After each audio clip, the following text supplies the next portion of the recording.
पुन्हा एकदा तुम्हा सर्वांचं स्वागत आहे माझ्या मिनी व्लॉगमध्ये. तर सकाळी उठल्या उठल्या ना आम्ही पहिलं कॅलेंडर चेक करतो, तर आज आहे अंगारिका संकष्टी. आजचा दिवस बघा किती छान आहे. पहिलं आपण आपल्या गणपती बाप्पांचे दर्शन घेऊया. गणपती बाप्पा मोरया, इथे मम्मी पोथी वाचत होती.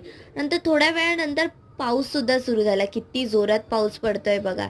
नंतर मम्मीनी गणपती बाप्पाचे आपले आवडते, सगळ्यांचे आवडते मोदक केलेले आहेत. हे बघा, मोदक कोणाकोणाला आवडतात कमेंट्समध्ये मला नक्की कळवा. आणि इथे आपले मोदक फायनली रेडी झाले आहेत. नंतर आम्ही नैवेद्याचं ताट बनवलं. नंतर मम्मीने देवबाप्पाला नैवेद्य दाखवला. आता आपण आरती करूया. विघ्नाची नुर्वी पूर्वी प्रेम कृपा जयाची सर्वांगी सुंदर औटी शेंदुराची कंठी झळके माळ मुक्ता फळाची. आता आरती झालेली आहे. चला आपण जेवण घेऊया. जेवणाच्या अगोदर कोणाला मोदक खायला आवडतं ते मला नक्की सांगा. आता मी जेवते तर तुम्ही सुद्धा जेवून घ्या. Okay bye. Like share and subscribe. Shri Swami Samarth.